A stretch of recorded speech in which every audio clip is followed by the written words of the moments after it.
Mwongozo wa kujifunza Biblia leo ikiwa ni Machi 27, siku ya Ijumaa. Jifunze zaidi. Nafsi iliyojitoa kwa Kristo anakuwa ngome yake, anayoishikilia katika ulimwengu ulioasi, na anakusudia kwamba hakuna mamlaka itakayojulikana kwake ila yeye mwenyewe. Nafsi inayomilikiwa na nguvu za mbinguni kwa namna hiyo haiwezi kuingiliwa na mashambulio ya Shetani. Lakini tusipojitoa chini ya utawala wa Kristo, tutatawaliwa na mwovu. Pasipo kuepukika, ni lazima tuwe chini ya utawala wa moja kati ya mamlaka kubwa mbili zinazopambania utawala wa ulimwengu huu.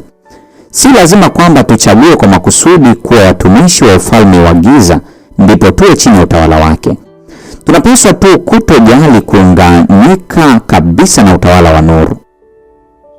Ikiwa hatutashirikiana na nguvu za mbinguni, Shetani atamiliki moyo na ataufanya kuwa makao yake ya kudumu. Ulinzi pekee dhidi ya uovu ni Kristo kufanya makao ya kudumu katika moyo kwa njia ya imani katika haki yake. Tusipoungana na Mungu kiroho, hatutaweza kupinga matokeo mabaya ya kujipenda nafsi, kupendekeza nafsi na majaribu ya kutenda dhambi. Tunaweza kuacha mazoea yetu mabaya, tunaweza kutengana na Shetani kwa muda, lakini bila kuwa na muunganiko wa kiroho na Mungu, kwa kujisalimisha kwake kila saa, tutashindwa. Bila kuwa na uzoefu binafsi na Kristo na ushirika wa kudumu, tunakuwa chini ya mamlaka ya adui, nasi tutatii amri zake hatimaye. Ellen G. White, Tumaini la Vizazi Vyote, sehemu ya kwanza, ukurasa wa 303. Maswali ya kujadili. Swali la kwanza.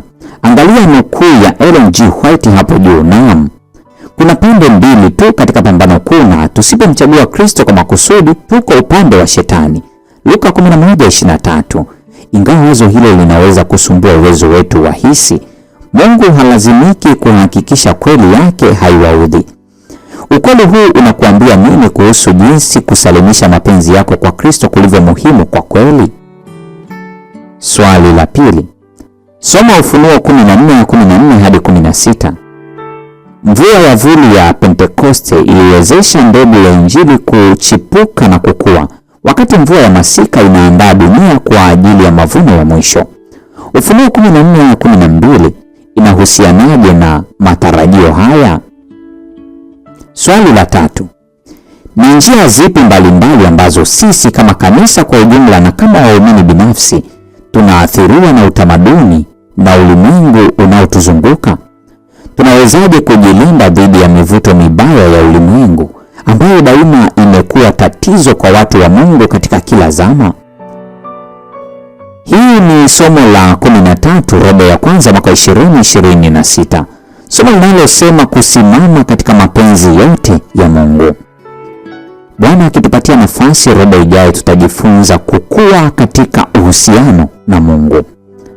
Mungu atubariki sote na nikutakia wakati mwema na tafakari iliyotukuka.